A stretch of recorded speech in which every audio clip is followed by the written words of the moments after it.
بسم اللہ الرحمن الرحیم۔ السلام علیکم ناظرین، آج کا جو ہمارا ٹاپک ہے اس میں میں آج آپ کو بتانے جا رہا ہوں گلگت بلتستان کے بارے میں، اور یہ ٹاپک ہم نے 2 حصوں میں ڈیوائیڈ کیا ہے۔ پہلے ہی پارٹ میں آپ کو اس کی سیاسی تاریخ بتاؤں گا اور دوسرے پارٹ میں اس کے بارے میں اوورآل معلومات آپ کو دوں گا۔ تو آپ سے وہی ریکویسٹ ہے کہ اگر آپ نے ابھی تک ہمارے چینل کو سبسکرائب نہیں کیا تو آپ اس کو فوری طور پر سبسکرائب کر لیجئے تاکہ معلومات پر مبنی مزید ویڈیوز اور انفارمیٹیو لیکچرز آپ تک بلا تعطل پہنچ سکیں۔ تو شروع کرتے ہیں آج کا ٹاپک۔ گلگت بلتستان شمالی علاقہ جات کے نام سے جانا جاتا ہے۔ اس کی جغرافیہ کی طرف اگر ہم نظر دوڑائیں تو اس کے جنوب میں آزاد کشمیر، مغرب میں KPK، شمال میں واخان کوریڈور افغانستان اور مشرق میں چین واقع ہے، اور یہ اقوام متحدہ کی قرارداد کے مطابق یہ کشمیر کا حصہ ہے، لیکن گلگت کے لوگ اس سے انکار کرتے ہیں۔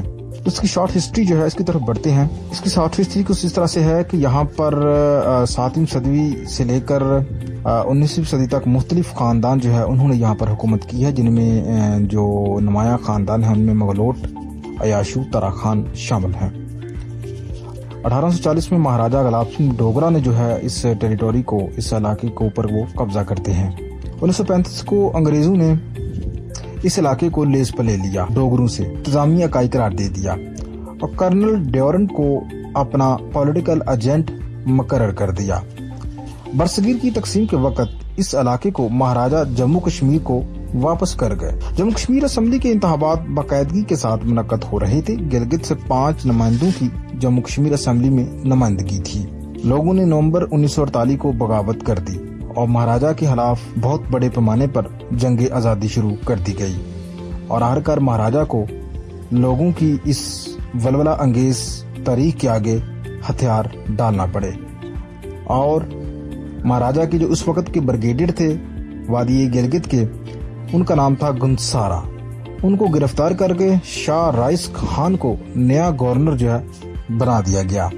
مہاراجہ سے آزادی حاصل کرنے کے فوراً بعد گلگت بلتستان کے لوگوں نے اس کو پاکستان کے ساتھ الحاق کرنے کا اعلان کر دیا، اور قائد اعظم نے سردار عالم خان کو نیا پولیٹیکل ایجنٹ مقرر کر دیا، جس نے 13 دسمبر 1948 کو علاقے کا کنٹرول سنبھال لیا۔ مادہ کراچی کے تحت اس علاقے کا انتظام وزارت امور کشمیر کو سونپ دیا گیا، جو پولیٹیکل ریزیڈنٹ کے ذریعے علاقے کا نظام چلانے لگا۔ علاقے میں پہلی سیاسی پارٹی کی بنیاد کرنل حسن خان نے گلگت لیگ کے طور پر رکھی، جو زیادہ دیر نہ چل سکی اور 1958 کے مارشل لا کے ساتھ ہی دفن ہو گئی۔ 1969 میں جنرل یحییٰ خان نے ناردرن ایریا ایڈوائزری کونسل کے نام پہ ایک مجلس مشاورت قائم کی۔ 1970 کو پہلی دفعہ وادی گلگت میں انتخابات ہوئے اور 16 اراکین منتخب ہوئے۔ یہ گلگت کی پہلی منتخب مجلس مشاورت تھی۔ پہلے ریزیڈنٹ اس مجلس مشاورت کی صدارت کرتا تھا، بعد میں وزیر امور کشمیر اس کے صدر مقرر ہوئے۔ 1948 سے ابھی تک اس علاقے کا جو انتظام تھا وہ FCR کے تحت چلایا جا رہا تھا۔ اس کو لے کر یہاں پر 1971 کو ملت نامی تنظیم کے ساتھ انتظامیہ کا زبردست صدم ہوا، ہلاکتیں ہوئیں، گرفتاریاں ہوئی، جس کے بعد 1972 کو اس وقت کے وزیر اعظم ذوالفقار علی بھٹو نے دورہ کیا اور FCR کے خاتمے کا اعلان کر دیا۔ 1975 میں PPP کی بنیاد گلگت میں رکھ دی گئی اور یوں یہاں قومی سیاسی پارٹیوں کی سیاست کا آغاز ہوا۔ 1987 میں احمد علی شاہ کو وزیر اعظم محمد خان جنیجو کا مشیر مقرر کیا گیا۔ 1993 میں PPP کے دور میں کچھ اصلاحات متعارف کرائی گئیں، جس کے بعد ناردرن ایریا کونسل کی نشستیں 18 سے 26 کر دی گئی۔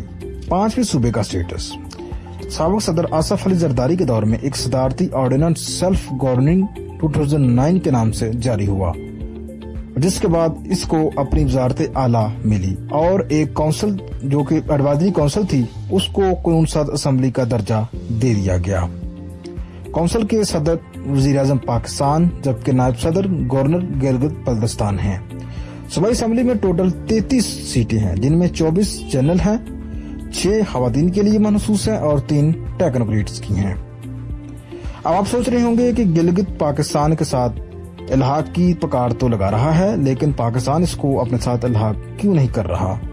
تو اس کا جواب بہت سادہ ہے کہ مسئلہ کشمیر خراب ہو سکتا ہے، کیونکہ اقوام متحدہ کی قراردادوں کے مطابق یہ علاقہ جموں کشمیر کا حصہ ہے۔ جب تک وہ مسئلہ حل نہیں ہوگا تب تک یہ مسئلہ بھی جوں کا توں رہے گا۔ پاکستانی شہریت: اگرچہ گلگت بلتستان کو باقاعدہ طور پر پاکستان کا صوبہ قرار نہیں دیا گیا، آئینی طور پر جو ہے یہ پاکستان کا حصہ نہیں ہے، لیکن اس کے باوجود جو ہے گلگت بلتستان کے شہری مکمل طور پر وہ تمام جو فیسلٹی ہیں، وہ تمام سہولیات ہیں، ان کو انجوائے کرتے ہیں، جو کہ ایک کامن سٹیزن، کامن پاکستانی شہری انجوائے کرتا ہے۔ نظام عدل: گلگت کا جو اپنا نظام عدل ہے، یہاں کی جو ہائی کورٹ ہے وہ چیف کورٹ کے نام پہ ہے، اور جو اپیلیٹ کورٹ ہے وہ سپریم کورٹ کے برابر ہے۔ خدا حافظ۔